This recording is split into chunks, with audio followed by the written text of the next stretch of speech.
ತುಮಕೂರಿನ ಸಿದ್ಧಗಂಗಾ ಮಠದಲ್ಲಿ ಅದ್ದೂರಿ ರಥೋತ್ಸವ ನೆರವೇರಿದೆ. ಅದ್ದೂರಿ ರಥೋತ್ಸವವನ್ನು ಕಣ್ತುಂಬಿಕೊಂಡಿದ್ದಾರೆ ಭಕ್ತ ಸಾಗರ. ಸಿದ್ಧಗಂಗಾ ಮಠದ ಆರಾಧ್ಯ ದೈವ ಸಿದ್ಧಲಿಂಗೇಶ್ವರ ದೇವರ ರಥೋತ್ಸವ ನೆರವೇರಿದೆ. ಸಿದ್ಧಲಿಂಗೇಶ್ವರ ದೇವರನ್ನ ತೇರಿನ ಮೇಲಿಟ್ಟು ವಿಶೇಷ ಪೂಜೆಯನ್ನು ಸಲ್ಲಿಸಲಾಯಿತು. ಸಿದ್ಧಲಿಂಗ ಮಹಾಸ್ವಾಮಿಗಳಿಂದ ರಥೋತ್ಸವಕ್ಕೆ ಚಾಲನೆ ಕೂಡ ಕೊಡಲಾಯಿತು. ಸಿದ್ಧಲಿಂಗ ಮಹಾಸ್ವಾಮಿಗಳು ಸಿದ್ಧಗಂಗಾದ ಮಠಾಧ್ಯಕ್ಷರಾಗಿದ್ದಾರೆ. ಮಧ್ಯಾಹ್ನ ಅಭಿಜಿತ್ ಲಗ್ನದ ಮುಹೂರ್ತದಲ್ಲಿ ರಥೋತ್ಸವಕ್ಕೆ ಚಾಲನೆ ಕೊಡಲಾಯಿತು. ಬಾಳೆಹಣ್ಣು ಎಸೆದು ತಮ್ಮ ಹರಕೆಯನ್ನು ಭಕ್ತ ಸಮೂಹ ತೀರಿಸಿಕೊಂಡಿದೆ. ಹಲವು ಮಠಾಧೀಶರು, ಜಿಲ್ಲಾ ಮಟ್ಟದ ಅಧಿಕಾರಿಗಳು ಭಾಗಿಯಾಗಿದ್ದರು. ಸಹಸ್ರಾರು ಸಂಖ್ಯೆಯಲ್ಲಿ ಭಕ್ತರು ಜಮಾವಣೆ ಆಗಿದ್ದರು.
ಸಿದ್ಧಲಿಂಗ ದೇವರನ್ನ ತೇರಿನ ಮೇಲಿಟ್ಟು ಪೂಜೆ ನೆರವೇರಿಸಲಾಯಿತು.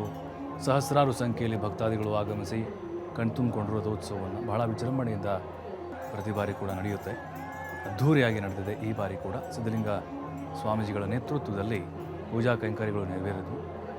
ಮಠದ ಆರಾಧ್ಯ ದೈವ ಸಿದ್ಧಲಿಂಗೇಶ್ವರ ದೇವರ ರಥೋತ್ಸವ ಆಯಿತು.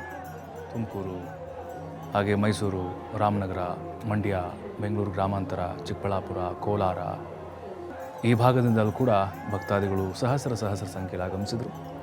ಮತ್ತು ಮಠದ ಭಕ್ತಾದಿಗಳು ಎಲ್ಲ ಕಡೆಗಳಲ್ಲೂ ಕೂಡ, ವಿಶ್ವಾದ್ಯಂತ ಎಲ್ಲ ಭಾಗಗಳಲ್ಲೂ ಕೂಡ ಭಕ್ತಾದಿಗಳಿದ್ದಾರೆ.